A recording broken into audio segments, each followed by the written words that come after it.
city streets were calm, peaceful, normal, people going about their day without a single worry in the world. And in a corner of the cafeteria, one guy was face down on a table, completely out. His best friend spots him and rushes over to wake him up. At least eat something while it's hot. Gavin jolts awake the moment the smell of food hits him, and immediately starts grabbing everything within arm's reach. Every patron in the cafeteria stops and stares, because this man is eating like he hasn't seen food in years. Honestly, he hasn't. Gavin cannot believe it. He's actually been reincarnated. His friend Unaniel thinks he's lost his mind completely, but Gavin grabs him and unloads the whole story. He died in an ice apocalypse of starvation, and now he's back with half a month before it all begins again. Unaniel is not convinced. Gavin doesn't care. He needs help and he needs it now. Then, walking casually toward the cafeteria, his ex-girlfriend Senna. New boyfriend in tow. Looking very comfortable. Here's the thing about Senna. In his past life Gavin sheltered her, treated her like royalty, starved himself so she could eat, and she betrayed him anyway. His death is connected to her. Directly. Gavin walks up to the new boyfriend and hits him. Immediately. No speech. No warning. Just consequence. Because the apocalypse taught him one thing, basic skills matter. And apparently so does settling debts early. He ignores Senna completely and walks away with Unaniel. The plan is simple. Get as much money as possible before the world freezes over. Unaniel asks when Gavin got this strong. Senna, furious, screams that Gavin hurt Zach and will regret it. Demands he get on his knees and apologize. Gavin turns around and slaps her too. Asks who exactly she thinks she is. Zach recovers and roars that he'll crush Gavin like an insect. Gavin kicks him again before he can finish the sentence. Zach hits the ground vomiting blood. And in that moment Gavin's hand moves fast. He pulls something from Zach's pocket as he collapses. A small spray bottle. Gavin holds it up with a cold smirk. Knew he'd find it. Zach's face goes white instantly. He scrambles forward screaming for Gavin to give it back. Gavin asks calmly how many girls has he used this on. Zach denies everything and lunges. Gavin sprays it directly into his face. Zach realizes what it is immediately, and it is not good. The aphrodisiac hits his system like a freight train. His pupils shrink. His eyes go wild. He howls in agony as Senna panics asking what's happening. Zach screams at her to stay away, then loses control completely. He turns on Senna right there in the cafeteria. Rips her dress open. She screams for help. The entire room watches in stunned silence. Gavin taps Unaniel on the shoulder. 5 minutes are up. Let's go. Unaniel stares at the chaos behind them. Asks what on earth just happened. Gavin explains that spray is a powerful aphrodisiac Zach has used on many girls. Some of them were driven to suicide. He just gave him his own medicine, not losing a single second of sleep over it. Unaniel worries Zach might call the police. Gavin says he never will. Exposing his crimes means exposing everything he's done. Too many victims. Too much evidence. His pride as a member of the vast dragon group means he'll come for personal revenge instead. Quietly, privately, which is exactly what Gavin is counting on. They walk out. Unaniel asks where are they going next. Gavin smiles. To sell my house. If you're already invested in this man's chaos, drop a like and keep watching. Scene shifts to a real estate agency. Unaniel is losing it. That house is the only thing Gavin's parents left him. Gavin signs the papers without blinking. 3.1 million cash. The realtor notes housing prices are rising and sees no reason to rush. Gavin ignores her and drags Unaniel out before she can finish her sentence. Next stop. They arrive at a large supermarket.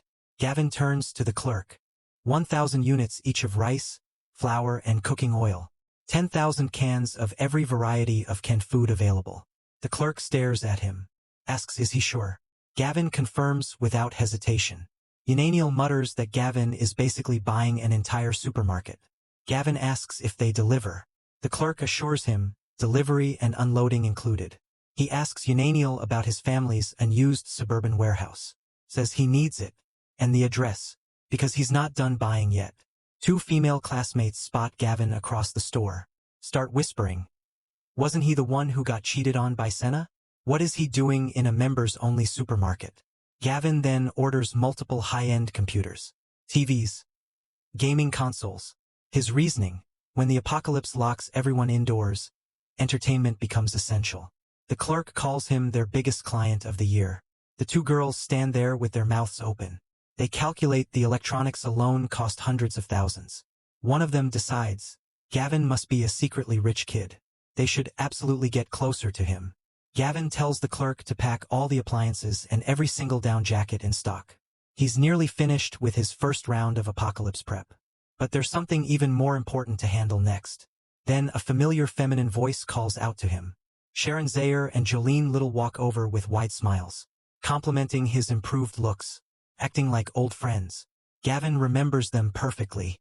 In his past life, these two formed a predatory gang during the apocalypse. They robbed him, stripped him, left him nearly frozen to death. Sharon invites him to eat with them, acting warm, acting intimate. Gavin smiles and agrees, tells Unaniel to escort all the goods to the warehouse. He has something else to do. Sharon and Jolene walk ahead, already planning to bleed him dry. Luxury restaurant. Maximum damage. His card picks up the bill. Gavin strolls between them looking completely relaxed. Says cheerfully he's absolutely starving. He sure is. Just not in the way they think. They arrive at one of the most exclusive restaurants in the city. The women brag about how expensive and exclusive it is all the way to the door. Inside, Sharon asks how he finds the ambience. Gavin looks at the menu, comments that it seems quite expensive. The women immediately say it's not expensive at all, and order for everyone before he can say another word. Caviar, top-grade Wagyu beef, Antarctic lobster, the works, every item at the absolute top of the menu. After gorging themselves completely, Sharon leans back satisfied, asks Gavin how his meal was. He smiles politely, says it was delicious, says he's just stepping out for a moment. He walks alone to the front desk. The cashier greets him and states the total. Gavin nods and then orders 100 tables of the exact same dishes, for pickup in 10 days. The cashier stares at him. He offers his card, pays in advance. His plan: during the apocalypse he'll eat these feasts slowly instead of living on canned food. He has 10 days to figure out preservation. He's already figured out everything else. Meanwhile, Sharon and Jolene are at the table assuming he's dutifully paying the bill right now, already planning which designer handbag to ask for next. The cashier returns his card, confirms the 100-table order, then mentions the current meal's bill. Gavin tells her casually to have Sharon and Jolene handle that one themselves, and walks out. He notes he's nearly spent the house money. Time to borrow more. He opens a lending app on his phone, XX Loan, one of 36 small loan platforms he's already signed up for. He strolls outside happily. 2.7 million extracted from 36 apps. And he plans to squeeze more. His phone rings. Sharon's here, calling from inside the restaurant. She demands furiously to know where he is. He says cheerfully something came up, heading home, then asks with a smirk, why exactly should he be the one paying the bill? Sharon screams, he invited them. Obviously he pays. Gavin calmly corrects her. They dragged him there, ordered everything themselves. It has nothing to do with him. She calls him broke, calls him a coward, yells at the restaurant staff. Gavin tells her, ask the cashier whether he just ordered 100 identical tables of the same meal. The cashier confirms it immediately. Sharon's tone shifts instantly, starts begging him to come back and cover the current bill too. Gavin hangs up, says he will not waste a single yuan on rotten people like them.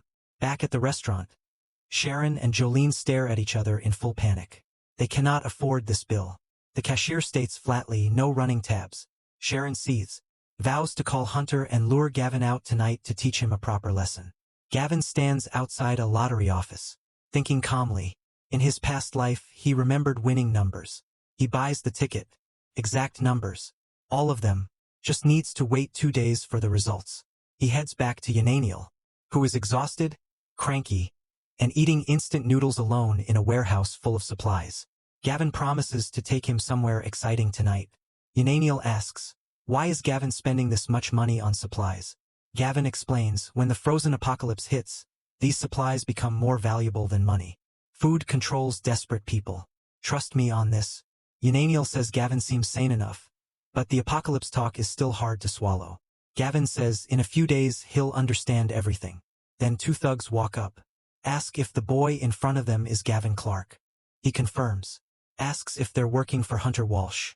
The bald leader accuses him of flirting with Hunter's woman, threatens him loudly. Unaniel nervously warns them he'll call the police. The bald thug laughs and threatens to break Unaniel's legs first just for saying that. Gavin stops Unaniel quietly. No police needed.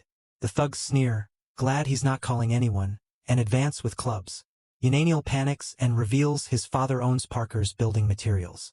Begs them to spare Gavin. The bald thug politely says he won't touch young Master Parker. But Gavin is a different matter entirely. Unaniel screams for Gavin to run and offers to hold them off. The bald thug shoves him aside and charges Gavin with a club aimed at his skull. Unaniel screams.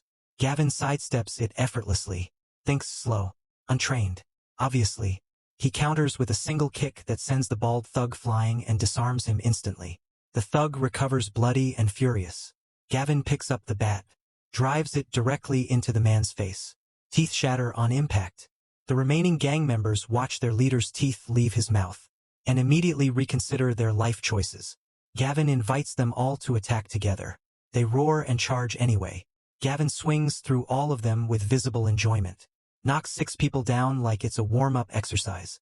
Unaniel stands there unable to process what he's watching. With the thugs groaning on the ground, Gavin asks pleasantly if they're done. They surrender immediately.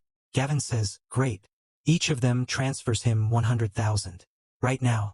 The blonde thug protests that this is extortion. Gavin answers with the bat. The blonde screams. Gavin tells them coldly, they came looking for trouble. A beating alone isn't sufficient payment. Transfer the money or lose the use of their legs. His phone buzzes. 600,000 transferred successfully. He pockets the phone. Thinks to himself, his mindset completely changed after surviving an apocalypse. People like Hunter committed genuine atrocities in that world. Being ruthless to them now isn't cruelty. It's preparation. He snaps out of it and tells Unaniel. Tonight they're going somewhere truly exciting. Inside the club, music, lights, performers on stage. Unaniel is immediately in love with the place. Says this is exactly what he needed after today. Gavin walks straight to the bar and tells the woman he's here to deliver something to her boss, Mr. Jacobs. She goes to call him. A moment later, Gavin and Unaniel are walking down a corridor, lined on both sides with stern bodyguards in suits and sunglasses. Unaniel's legs are barely working. He looks at Gavin and asks this is his idea of excitement. Gavin asks calmly if it's exciting enough. Unaniel admits his heart is about to explode, then demands to know where they are and why they came. Mr. Lowe appears, asks if they're here to make a delivery, notes he's never seen Gavin before. Gavin says it's their first meeting. He came because he heard Mr. Lowe was receiving goods. Mr. Lowe looks them up and down, points out they're empty-handed, asks where the goods are. Gavin replies the goods are inside their own bodies. Mr. Lowe finds this genuinely amusing. Interesting that someone would deliver themselves. He orders his armed men to seize them both. Guns appear from every direction. Unaniel immediately brings up his father's name and begs them not to be rash. Then turns to Gavin in pure terror asking what kind of goods he's selling. Gavin explains calmly, Mr. Lowe traffics human organs. Their organs are the goods. Unaniel's brain short-circuits completely. Gavin challenges Mr. Lowe directly. They're offering goods. Does the infamous buyer dare to purchase them? He proposes 10 million. All organs in his body belong to Mr. Lowe. Mr. Lowe counters with 5 million. Crackdowns have driven prices down. Gavin agrees. On one condition. Mr. Lowe pays him first. He'll deliver his body in 3 days. Mr. Lowe warns him not to think about running. Then tells his subordinate to prepare indenture contracts. Gavin says make it 2 contracts. One for Unaniel as well. Unaniel screams that he does not want to sell anything. Gavin overrides him completely. Tells the men Unaniel is selling too. A thug puts a gun to Unaniel's head. He signs. Outside, Unaniel turns on Gavin immediately. Says he literally just sold him out. Called it exciting. Then sold his organs. Gavin waves it off like it's a minor inconvenience. Suggests they go somewhere else. Unaniel is spiraling. Mr. Lowe has a vicious reputation. In 3 days they'll be torn apart. Gavin explains simply. Mr. Lowe has trafficked countless organs. Destroyed countless lives. In 3 days Mr. Lowe will be dead. Unaniel stares at him. Gavin says, and this is exactly how he's going to make Unaniel believe the apocalypse is real. Bold strategy, honestly.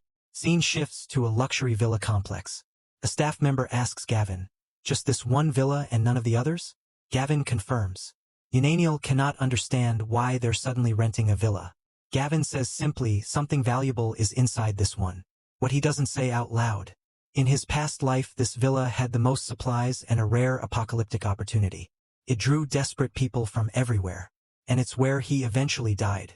Amid the worst of what humanity became. So if he died here in his past life, his new life begins here. The agent says the owner has declared it not for rent. Gavin offers double the normal rate. She says money might not solve it. He raises to 5 times. She still hesitates. He goes to 10 times, first month paid immediately. The agent's eyes light up at the commission. She promises to persuade the owner no matter what it takes. Gavin adds one condition. He wants to completely renovate the interior. She agrees instantly. It's basically an empty shell anyway. Then, nearby, a middle-aged woman is pushing her daughter toward a villa, urging her to seize an opportunity with Zach Young, for the sake of her mother's future. Gavin recognizes the daughter immediately. Zania Scott. Of course. Zania turns and spots Gavin. Immediately accuses him of stalking her. Says she hasn't even settled accounts with him for last time. Her mother looks at Gavin with open contempt. Calls him a poor lower-class student. Says her daughter would never be interested in someone like him no matter how far he follows her. Gavin stares at them both. Asks who is stalking whom exactly. Says his renting a house here has nothing to do with either of them. Zania mocks him. Says she knows he's poor and can't possibly afford a villa that costs at least $20,000 a month. The agent returns beaming. Rent set at $25,000 a month. Zania's mother's face shifts slightly. Zania doubles down and insists he only rented it to get close to her. Tells him to give up because it won't work. Unaniel calls her a delusional princess under his breath. Gavin and Unaniel exchange a tired look. Her mother waves it off. Even $25,000 a month isn't enough to qualify Gavin as suitable for her daughter. She leads Zania away proudly. The agent reminds Gavin he agreed to 10 times the rent. First month totals $250,000. Gavin agrees immediately. Zania and her mother freeze mid-step, assuming he's putting on an act. There's no way he actually has that money. Gavin shows his phone. $250,000 transferred. The agent hands him the keys. The house is his to renovate however he wants. He heads off with Unaniel cheerfully. Behind them, Zania's mother wonders quietly if they misjudged him. Zania insists it's impossible. He's an orphan.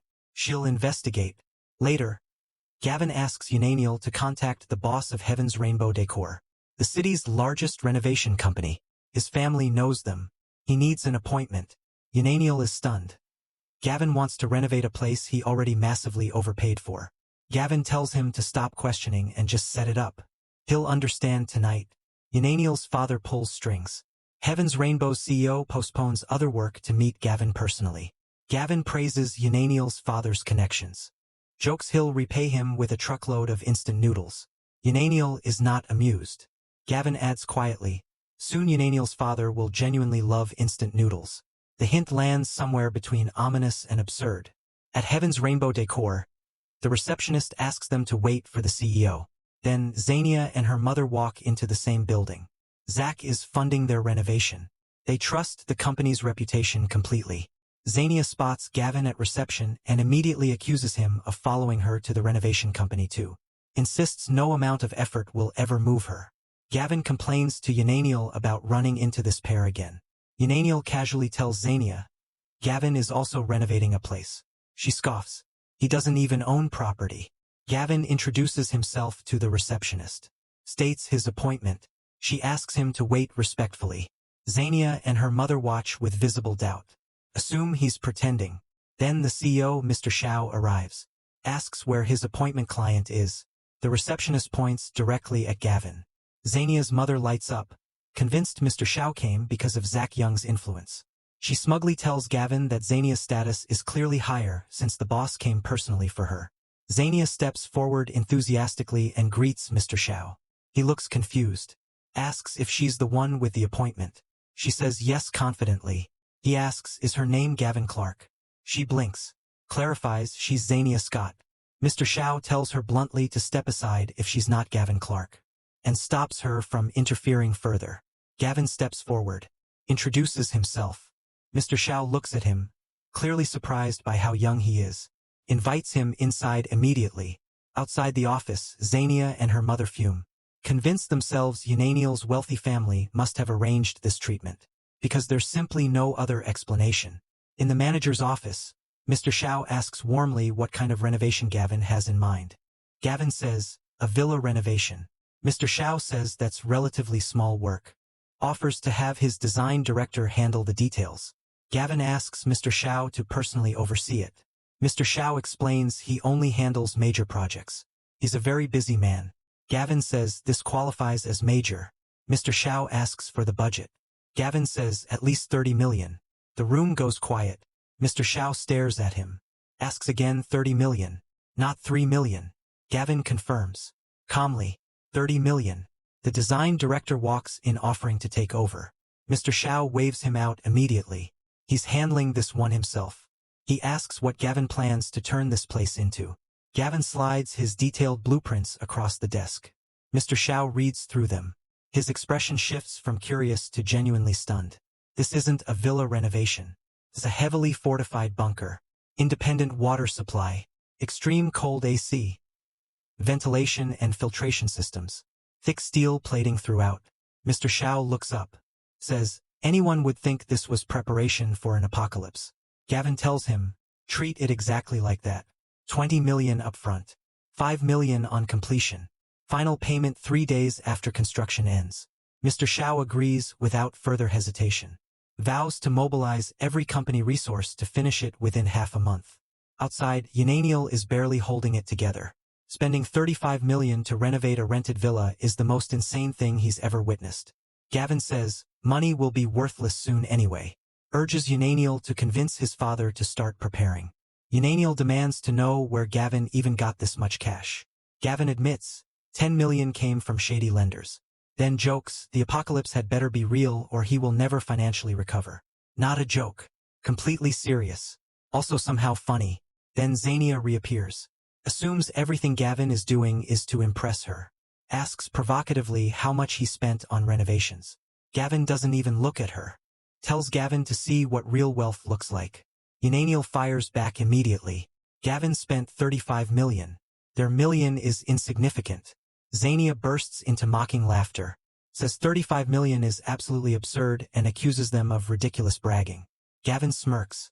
Asks if he truly spent 35 million, would Xania be willing to call him dad? She insists she already investigated. He only sold one modest house worth 3 million at most. He's pretending. He'll end up with nothing. Her mother mockingly promises, if he truly spent 35 million, she'll call him father herself. Gavin turns to leave. The female staffer calls after him. He forgot his contract. He reaches back and takes it. The document showing 35 million renovation budget. Signed. Confirmed. Real. Xania and her mother stare at it. And for the first time say absolutely nothing. Xania's mother snatches the contract eagerly. Ready to expose Gavin as a fraud right here in the lobby. She reads it. Her face goes pale. Her daughter asks smugly, the amount is tiny, right? The mother is sweating. Admits quietly it really is 35 million. Then immediately pivots. Screams that the contract must be fake because there's no way Gavin has that kind of money. Unaniel steps forward firmly. Says the contract is genuine. Signed by their CEO. And making false accusations has legal consequences. Gavin looks at the mother calmly. Reminds her of the promise she made earlier. She said she'd call him daddy if he spent 35 million. He's waiting. She explodes in rage. Gavin slaps her aside without another word. The daughter rushes to support her mother. Furious. Vowing revenge for the humiliation. Unaniel says that was deeply satisfying. Suggests they leave. They walk out. Night falls over the upscale villa neighborhood. Back at the villa, Unaniel asks why they've come back here specifically. Gavin says his next goal is convincing people the apocalypse is real. Unaniel follows him upstairs muttering. Either the apocalypse is genuinely coming or Gavin has completely lost his mind. Both feel equally possible right now. Later, outside, Unaniel is freezing. In the middle of summer. He's been standing out here for 2 hours and can't feel his fingers. Gavin checks his phone and announces, the crucial moment is almost here. A golden meteor streaks across the sky. Gavin straightens up. It's arrived. Yananiel shivers and squints. Says it's just a shooting star. What is Gavin even expecting? Gavin explains the real apocalypse is still half a month away. But the omens have already started. Normal cold. Frequent meteors. Then Yananiel notices one meteor isn't just passing by. It's headed directly toward them. He screams at Gavin to run. Gavin runs toward it. Full sprint. Directly at the falling meteor. Yananiel screams that he has a death wish. The meteor hits. A blinding explosion of golden light engulfs Gavin completely. Yananiel stares at the blast, assuming his friend has just been vaporized. Then Gavin reappears. Surrounded by golden energy. He notes quietly, physical abilities multiplied fivefold. More than enough for now. He turns to Yananiel, glowing with light. Asks if he finally believes him. Yananiel stares. Processes. Confirms Gavin is alive. Still not fully convinced. Says Gavin looks no different. How is he stronger? Gavin puts one hand on Yananiel's shoulder. And lifts him into the air with a single arm. Yananiel dangles there in complete shock. Gavin asks again, believe him now. Yananiel, 200 pounds held up with one hand, concedes the point. Gavin then carries him to a balcony 10 meters off the ground. Yananiel begs him not to do anything reckless. Gavin jumps off, with Yananiel still in his arms. They land hard, both completely unharmed. Yananiel sits on the ground processing what just happened to his body. Slowly nods. Surviving a 10-meter drop is fairly convincing evidence, yes. Across the complex, Xania is staring out her window. Tells her mother she saw a shooting star land near Gavin's villa. Spitefully adds she wishes it had crushed him. Then reassures her, Zach is coming back soon. He won't let Gavin off after what happened. The doorbell rings. Zach walks in. Immediately asks where Xania is. She calls out happily from inside. He finds her and tells her to shower quickly. He's been pent up for days. Her mother awkwardly reminds him she's still in the room. Zach tells her to boil water and leave. Just like that, Xania stops him and mentions Gavin has moved into their neighborhood. Zach's mood shifts instantly. He calls his contact, Bao. Offers 200,000 to deal with Gavin. Bao accepts without hesitation. Promises results within 2 hours. He's currently in an underground boxing ring. His opponent is furious that Bao seems distracted. Bao responds with one punch. The underground champion crumples. Spectators declare Bao a rising boxing king. He steps over the unconscious champion and heads out. He has work to do. Back at the villa, Gavin notes the strange summer cold outside. Exactly matches the early phase of an ice apocalypse. Inside, Yananiel stares grimly at the wall, accepting humanity's fate. Gavin asks what he plans to do next. Yananiel pledges to follow whatever plan Gavin gives him. Gavin tells him, go home. Convince your father to sell everything. Yananiel says his father has assets but would sooner think his son went crazy than believe in an apocalypse. Gavin says it plainly, in half a month money is worthless. Only supplies matter. Being the richest person in the world won't help if you're starving. Yananiel decides. He'll risk his father's rage and do whatever it takes. Then Gavin goes still. Tells Yananiel to be quiet. Something's wrong. People have surrounded the villa. Outside, Bao's crew confirms they've encircled the house completely. Bao orders them to break down the door. One thug volunteers enthusiastically. Charges the front entrance with a sledgehammer raised high. The door opens from inside before he reaches it. The impact launches him straight backward. Gavin steps out with Yananiel. Asks calmly, who are they? Bao is visibly surprised. Gavin sensed them before they made a move. He looks at Bao and calls him by name. Duan Hubia. Bao Friet? Gavin knows who he is before they've ever met. What he doesn't say, in the future Bao will be one of the most powerful ability users alive. Cloaked in fiery energy. Still carrying a conscience unlike most. Bao states his business Zach sent him. He'll go easy. Just a beating that leaves Gavin better in half a year.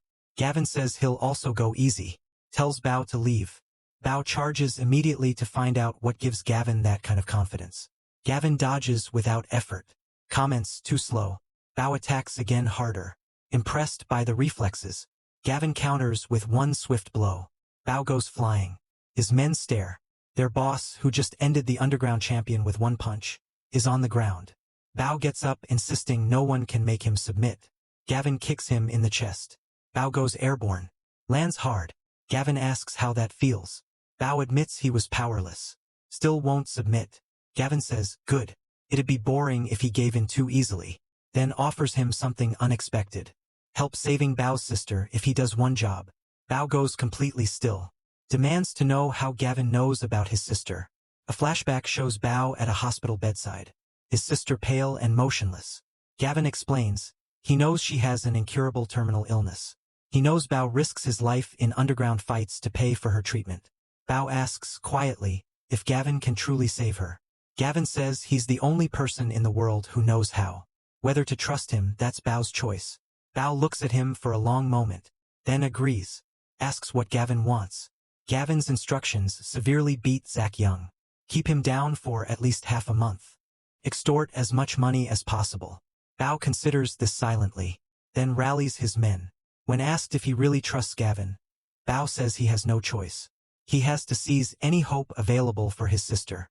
Meanwhile, Zach is comfortably assuming Gavin is already in a hospital bed somewhere. He's in his bedroom with Xania when loud banging erupts at the front door. Xania's mother goes to answer it, complaining about the interruption. She opens the door to find Bao and his crew. Demands to know who they are. Bao pushes past her without a word. She scolds him for his rudeness. He slaps her aside and tells her to scram. He walks into the hall. Greets Zach. Zach assumes it's about the 200,000 payment and starts to mention transferring it. Bao punches him in the face. Phone goes flying. Xania screams. Zach, stunned, yells at Bao, asking what he thinks he's doing. Bao orders his men to seize him. They proceed to stomp Zach into the floor. Zach threatens Bao's family. Offers any amount of money to stop. Bao finally orders his men to halt. Zach, bruised and bleeding, thinks Bao has come to his senses. Sneers that hitting him was a catastrophic mistake. Bao tells him calmly, hang him up and continue. Zach screams that Bao has gone insane. As they drag him away, he figures it out. Big bro Clark. That's Gavin. Hung upside down. Zach says the most he can access personally is 10 million. More than that requires family approval. Bao tells him to transfer the 10 million immediately.